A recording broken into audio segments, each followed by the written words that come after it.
Made in Module, le rendez-vous de l'initiative économique dans les Monts du Lyonnais.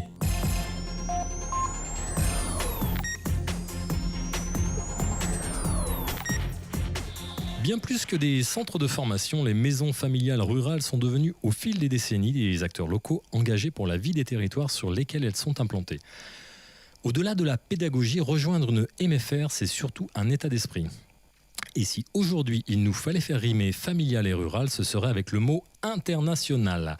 Pour nous en parler, nous recevons aujourd'hui le directeur de la maison familiale rurale de Saint-Laurent de Chamousset. Bonjour Xavier Laurent. Bonjour Stéphane. Merci d'avoir répondu présent à notre invitation. Alors Xavier Laurent, pouvez-vous nous présenter cette institution, je l'ai dit aujourd'hui, internationale ?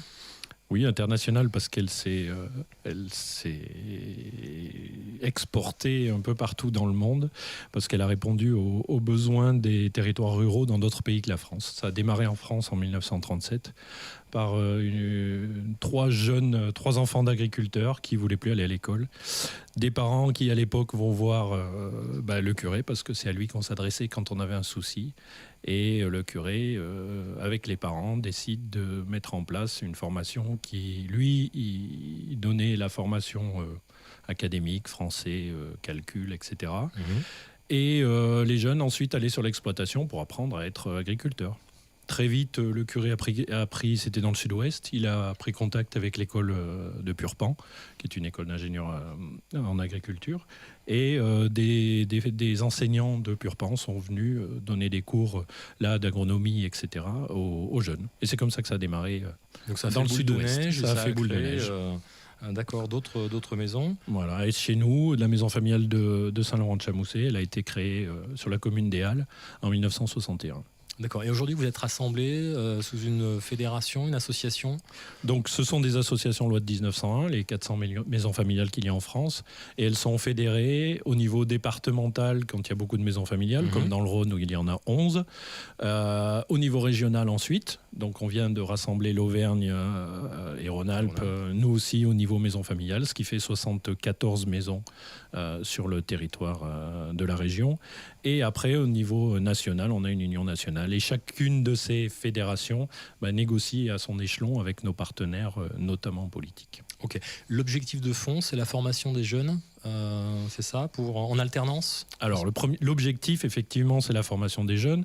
Les maisons familiales sont développées aussi pour garder les jeunes sur les territoires ruraux, mais des jeunes qui soient formés, au départ en agriculture, puis petit à petit, on s'est diversifié vers d'autres métiers qu'on trouvait sur les territoires ruraux. D'accord. Toutes ces formations, effectivement, toutes les formations de maisons familiales sont en alternance. On a développé une pédagogie bien particulière aux maisons familiales en s'appuyant notamment sur les pédagogies actives. Ok, alors soyons très concrets. Aujourd'hui, quelles sont les formations que vous proposez sur Saint-Laurent et quel est le profil des étudiants ? Alors, la formation de base chez nous, c'est l'agriculture. Puisque au moment où il a fallu rassembler les formations agricoles au niveau du département, les formations agricoles sont venues à Saint-Laurent et les autres maisons se sont mises sur d'autres secteurs professionnels. Donc on a un bac professionnel conduite et gestion de l'exploitation agricole pour devenir agriculteur. Ça démarre du bac au niveau du bac. Alors on a des plus jeunes. D'accord. Mais je vais commencer par la filière agricole. D'accord. Donc un bac professionnel pour devenir exploitant agricole qui est suivi d'un BTS. Agricole aussi, qui lui permet soit d'être plus pointu, notamment en compta-gestion, parce qu'aujourd'hui c'est quelque chose d'absolument nécessaire pour un chef d'exploitation, mais qui permet aussi de devenir technicien agricole, de travailler pour un expert comptable, voire même pour une banque en charge de clientèle agricole. Donc il y a effectivement des plus jeunes, puisqu'on accueille les jeunes à partir de 14 ans en 4e. Donc on a une classe de 4e, deux classes de 3e, ça représente une soixantaine de jeunes, qui eux sont là pour l'orientation. C'est-à-dire comme tous les autres, ils vont en stage, ils passent plus de temps en stage qu'à l'école. Mais l'objectif, là, c'est pas d'apprendre un métier, mais d'en découvrir plusieurs et de choisir celui pour lequel ils ont du talent. On va dire ça comme ça. Donc voilà, des jeunes qui souvent ne se trouvent pas bien au collège ou ne réussissent pas bien au collège et qui arrivent à reprendre un second souffle, on va dire, avec l'alternance parce qu'ils s'aperçoivent qu'ils ont des qualités. On en voit souvent arriver qui disent « Oh mais moi je suis nul » et puis on leur dit « Bah non, tu as des qualités, maintenant il suffit de mettre le doigt dessus ». Très bien. Donc de la 4e au BTS, combien d'élèves aujourd'hui globalement ? Il y a une 3e filière. Alors allez-y. Donc il y a une trentaine d'années bientôt, le conseil d'administration s'était diversifié vers l'animation et le tourisme. Donc aujourd'hui, on a cette filière-là qui, avec un bac pro accueil, relations clientèle et usagers et un BTS tourisme. On a aussi un BPGEPS loisirs tout public pour devenir responsable d'une EMJC, d'un centre social. On va le redire, un BPGEPS, brevet professionnel du ministère de la Jeunesse et des Sports. D'accord. Voilà, donc c'est pour le proposer effectivement des animations et encadrer une équipe d'animation. D'accord. Et un bac pro service aux personnes et au territoire. Ok, donc voilà. Tout ça nous donne. Alors si on a terminé avec les. Et j'en ai oublié une petite, voilà. Qui est le bac pro technicien en expérimentation animale. Okay. Alors qui est un diplôme qui a une image, voilà, qu'on peut imaginer puisque voilà, c'est de l'expérimentation animale. Mais on a des petits effectifs. Par contre, on a une insertion professionnelle excellente. Et ce sont des jeunes qui aiment les animaux et un bac pro où il y a beaucoup d'éthique dans le référentiel de formation. Voilà. D'accord. Là, on a fait le tour. Alors, pardon. Combien d'élèves alors pour Donc 370 élèves à la maison familiale aujourd'hui. Et ça représente quoi ? Une grosse maison familiale ou une petite 370 élèves ? Alors, c'est la 2e plus grosse de la région Auvergne-Rhône-Alpes. Donc, c'est une grosse maison familiale.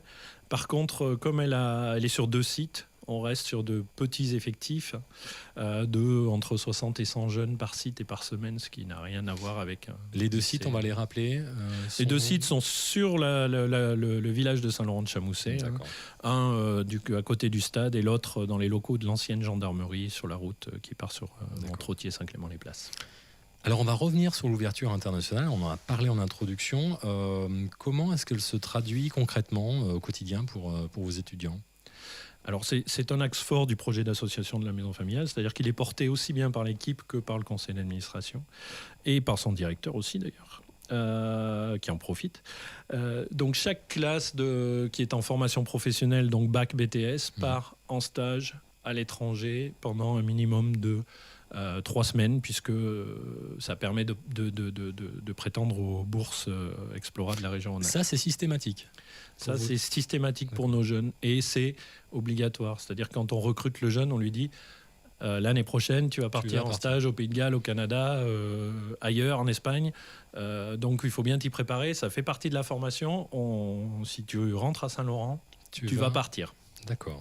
Donc ça, c'est une première chose. Donc quand on est en bac pro SAPAT en Espagne, dans des maisons de retraite, des crèches, etc. Quand on est en bac pro accueil, je les salue. Ils sont en ce moment à New York et ils vont traverser la frontière canadienne bientôt pour aller participer au Carnaval de Québec en tant qu'animateur pour aider les bénévoles. Quand on est en BTS agricole, on part en Ontario, donc le Canada anglophone. Quand on est en BTS tourisme, on part partout dans le monde en fonction de la langue qu'on pratique. Tous les autres partent en groupe, mais les BTS tourisme, eux, partent individuellement et s'organisent tout seuls.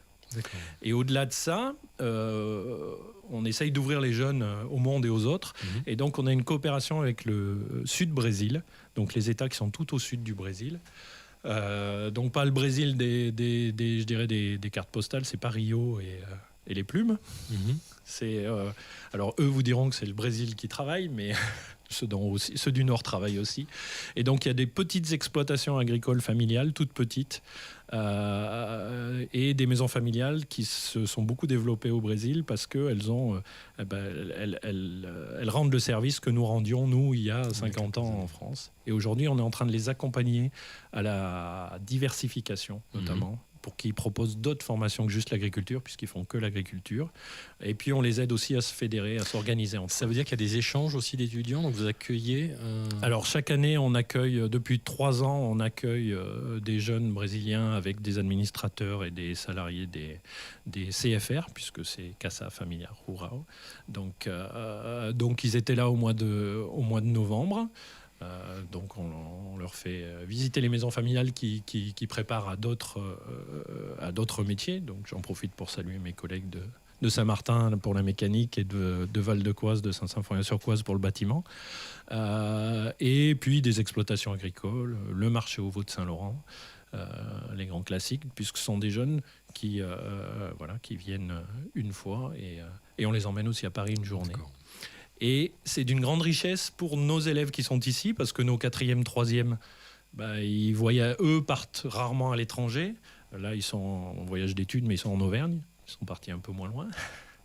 Mais le fait d'avoir 6 jeunes Brésiliens à la maison familiale, du coup, ils se sont intéressés. Moi, j'ai mis une carte à l'entrée de la maison familiale avec des punaises pour montrer d'où venaient ces jeunes.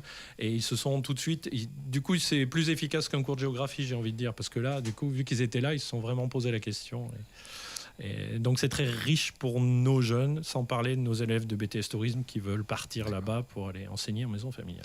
Alors on disait les MFR sont des associations. Est-ce que vous pouvez nous parler de la structure de votre organisation ?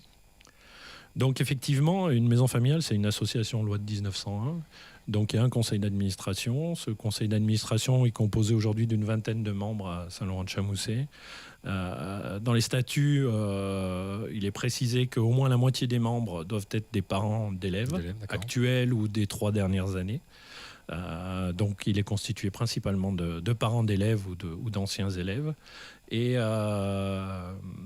d'autre part, on a des professionnels de l'agriculture, du tourisme, qui sont membres du conseil d'administration. D'accord. On va parler un petit peu de vous, Xavier Laurent. Vous êtes passé du statut de surveillant au collège de Sainte-Foy-l'Argentière à celui de directeur de la maison familiale rurale de Saint-Laurent-de-Chamousset, c'est bien ça ? C'est ça, oui. Alors, il a quand même fallu une petite 20aine d'années pour y arriver, mais non, un peu moins. Oui, alors, comment tout a démarré ? Eh bien, alors, finalement, tout a démarré, c'est très, très personnel. Je suis originaire de Haute-Loire. Je suis fils d'agriculteur, de producteur de lentilles vertes du Puy, j'en profite. Et j'ai rencontré pendant mes études à Lyon une jeune fille originaire de Saint-Martin-en-Haut. C'est ainsi que j'ai découvert les Monts du Lyonnais et que j'ai demandé, alors que j'étais étudiant, un poste de surveillance. Et quand on m'a proposé Sainte-Foy-l'Argentière, personne n'en voulait. Moi, évidemment, ça m'allait très bien parce que j'étais déjà, en plus d'être tombé amoureux d'une jeune fille des Monts du Lyonnais, j'étais déjà tombé amoureux aussi des Monts du Lyonnais, on va dire, de la région. Voilà. Et ensuite, une amie de ma femme m'appelle un jour en disant à la maison familiale, on recherche quelqu'un pour faire un remplacement en anglais. D'accord. Donc je suis entré à la maison familiale un petit peu par hasard. Et puis les choses se sont faites lentement. La personne que j'ai remplacée dans un premier temps pour un congé maladie est partie à la retraite ensuite. J'ai repris ses heures. Puis après, j'ai pris quelques responsabilités au sein de la maison familiale, notamment du pôle 4e, 3e. D'accord. Et puis j'ai souhaité, il y a un peu plus d'une dizaine d'années, suivre une formation pour prendre un poste de direction en maison familiale.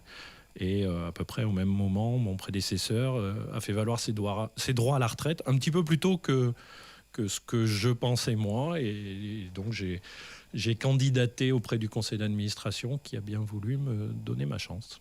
Très bien. Voilà. Xavier Laurent, vous l'avez dit, vous êtes tombé amoureux des Monts du Lyonnais, mais aujourd'hui, comment est-ce que vous vous sentez dans ces Monts du Lyonnais ? Eh bien, je m'y sens parfaitement bien. Comme moi, j'habite Saint-Martin-en-Haut, je travaille à Saint-Laurent-de-Chamousset, il me faut 20 minutes pour aller au travail. Je dis toujours à un camion, à une toupie ou un troupeau de vaches près, c'est 20 minutes. Donc, c'est déjà un confort extraordinaire. J'ai pu élever mes enfants dans une commune et sur un territoire dynamique où il fait bon vivre. Un territoire rural parce que venant des fins fonds de la Haute-Loire, moi j'étais pas du tout attiré par la ville. J'ai vécu quelques années à Lyon quand j'étais étudiant, mais c'était vraiment pas ma tasse de thé. Donc c'est vraiment, pour moi, c'est un bonheur renouvelé tous les jours. Très bien. Alors moi, Xavier Laurent, quand j'étais élève, je m'imaginais que le directeur passait son temps à me surveiller pour me mettre des heures de colle. Aujourd'hui, l'agenda d'un directeur de MFR, ça ressemble à quoi ? Alors l'agenda, il ressemble à d'autres agendas. Il est assez varié. Pour faire court, le directeur, il est garant des formations qui sont dispensées dans son établissement, puisque les formations qu'on dispense, ce sont des formations qui dépendent du ministère de l'Éducation nationale, de l'agriculture ou de la jeunesse et des sports. Donc, je dois veiller à ce que les contenus pédagogiques soient là et que le diplôme que les jeunes vont passer, ils puissent l'obtenir. On est entre 85 et 90% de réussite au diplôme. Je suis le permanent de l'association, c'est-à-dire que je travaille en lien avec le président, le conseil d'administration, et je suis là pour faire appliquer la politique décidée par le conseil d'administration. Je suis évidemment en charge de la gestion, c'est-à-dire des ressources humaines, du budget, de la sécurité aussi, puisque par les temps qui courent, c'est des choses qui ressortent de plus en plus, et des relations extérieures, comme par exemple participer à des émissions de radio. Très bien. Et les heures de colle, alors Les heures de colle, il n'y en a pas. À la maison familiale, on a plutôt tendance à faire des travaux d'intérêt général. Déjà, les jeunes chez nous, ils font ce qu'on appelle les services, c'est-à-dire que c'est eux qui mettent la table, qui font la vaisselle, qui passent le balai, qui font comme dans une maison, comme ils le feraient, ou voilà, feraient pas. C'est familial. C'est aussi familial parce que la maison, elle appartient à l'association, appartient aux parents d'élèves, mais aussi parce que voilà, on fait comme à la maison, on participe à tout ça. Donc voilà. Après, soit c'est des problèmes de travail, donc on donne un peu plus de travail. On n'appelle pas ça d'école, mais c'est vrai qu'on met un jeune à un endroit bien accompagné et comme ça, il rattrape le travail qu'il n'a pas fait. Après, quand c'est des petits problèmes de discipline classiques. Ces jours-ci, par exemple, il y a de la neige à déplacer. Donc, ça peut occuper. Et en plus, ça permet de dépenser un peu d'énergie. Alors, pourquoi est-ce que vous avez choisi le monde associatif, Xavier Laurent ? Alors, je dirais que presque c'est lui qui m'a choisi, comme je vous disais tout à l'heure. C'est-à-dire que je suis arrivé ici, en Haute-Loire, dans ma Haute-Loire natale, il y a une maison familiale qui est à l'autre bout du département. Donc, quand je suis rentré à la maison familiale, j'avais jamais entendu parler des maisons familiales. Et en fait, je me suis aperçu très vite que c'était exactement ce que je recherchais. D'accord. Donc je m'y suis trouvé bien parce que la relation qu'on a avec les jeunes, puis l'équipe aussi, c'est pas un hasard si ça fait 20 ans que je suis là, que j'ai souhaité prendre la direction de cette maison-là, c'est parce que j'ai une équipe motivée, dynamique. Et même s'il y a des jeunes qui arrivent régulièrement, eh bien, je trouve que l'esprit reste. Donc voilà, c'est... Alors, Xavier Laurent, on va parler un petit peu du territoire. Vous êtes un acteur au service du territoire. Et notre territoire est principalement agricole. Quelle vision vous portez sur ce secteur aujourd'hui ? Parce que vous formez quand même la nouvelle génération. Donc, Oui, on a un peu plus d'une centaine de jeunes en formation agricole aujourd'hui, dont plus de la moitié sont des originaires des Monts du Lyonnais. Donc effectivement, c'est des questions qu'on se pose régulièrement. On ne peut pas nier que le paysage agricole des Monts du Lyonnais est en train et va évoluer dans les années à venir, puisque la filière laitière, coopérative, etc., c'est de plus en plus compliqué. On peut dire qu'elle est en crise. Elle est en crise, oui. Je crois qu'on peut le dire. On peut le dire. On avait une journée installation. On organise une journée installation pour nos jeunes chaque année. Elle a eu lieu la semaine dernière. Les jeunes agriculteurs, anciens élèves de la maison familiale, ont bien fait comprendre à nos jeunes qu'il ne fallait pas se précipiter pour s'installer. Donc nous, on est là pour essayer de les accompagner à la réflexion, à la diversification, à peut-être d'autres modes de production. Nous, on va tout leur proposer, et ce n'est pas nous qui allons décider pour eux. Mais c'est vrai que quand on discute avec les acteurs du territoire, on sent bien que les choses évoluent. D'accord. Donc on l'a vu, vous nous l'avez présenté, tous vos étudiants doivent, on va dire, faire des stages ou trouver des entreprises. C'est compliqué aujourd'hui de trouver des fermes d'accueil ou des entreprises qui accueillent vos étudiants ? Alors pour ce qui est de la partie agricole, j'ai envie de dire non. On a un carnet d'adresses important. La maison familiale, elle a un peu plus de 50 ans, donc aujourd'hui, il y a pas mal d'agriculteurs sur le territoire qui sont passés entre les murs de la maison familiale, donc qui voient arriver nos stagiaires plutôt avec un œil bienveillant. Donc des maîtres de stage, on en trouve. On a plus de difficultés, mais pour les contrats d'apprentissage, puisque là, on est sur du contrat de travail avec une rémunération obligatoire, et que les entreprises, il faut qu'elles aient les moyens de faire. Voilà. Alors, pour les jeunes, c'est excellent si on arrive à signer les contrats, parce que, comme je dis toujours, on forme des diplômés avec de l'expérience professionnelle. C'est ça aussi le plus des maisons familiales. Mais c'est difficile parce que il faut l'inscrire dans un budget.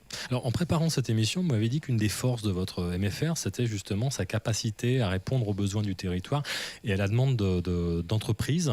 Est-ce que vous avez un exemple à nous donner ? Pas plus tard qu'il y a à peu près un an.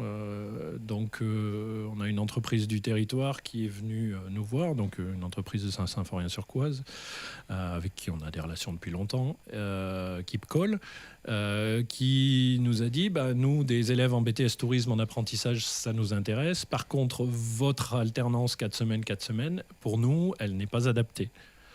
Donc vous avez modifié.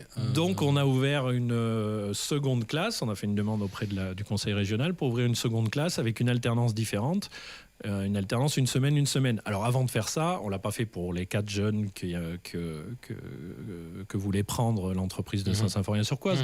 On est allé voir d'autres entreprises parce que nous, nos 4 semaines, ça va très bien pour les campings, les villages vacances. Mais à l'origine, c'était un besoin d'une entreprise exprimé que vous avez su transformer concrètement en formation. Mais pour le mettre en œuvre, il nous fallait plus d'entreprises. Donc on est allé démarcher d'autres entreprises qui étaient intéressées par le rythme une semaine. On va également parler des événements que vous organisez. En quelques mots, des journées portes ouvertes. Alors, il y a une journée porte ouverte le 28 janvier réservée au BTS, puisque le site d'admission post-bac ouvre fin janvier. Donc, on accueillera les BTS le 28 janvier sur le site de la Croix-Sofa de 9h à 17h. Et une porte ouverte globale pour toutes les formations le 18 mars. Le 18 mars, très bien. Dernière question, je la pose à tous les invités. Imaginez un instant que je puisse exaucer l'un de vos souhaits sur le plan professionnel. Aujourd'hui, de quoi avez-vous le plus besoin ? Ça va être classique, mais j'aurais besoin de moyens pour pouvoir mieux mettre en œuvre notre pédagogie et puis un encadrement rapproché des jeunes qui, aujourd'hui, on a 50% des jeunes qui rentrent chez nous qui sont en situation de dyslexie ou autre. Et on a besoin de plus de moyens pour bien les accompagner. C'est noté. Le message est passé. Xavier Laurent, merci d'avoir participé à l'enregistrement de cette émission ici dans les studios de Radio Module à Souzy. On vous souhaite une bonne continuation. Et je vous invite à dire à tous vos étudiants qu'ils pourront écouter les 3 parties de cette émission en multidiffusion du jeudi au samedi et qu'ils retrouveront l'intégralité de l'interview le dimanche, mais également en podcast sur notre site internet www.radiomodule.fr et les vidéos sur YouTube, bien évidemment. Les jeunes, ça aime YouTube. Très bonne journée à tous, à bientôt. Merci. Merci, au revoir. Au revoir.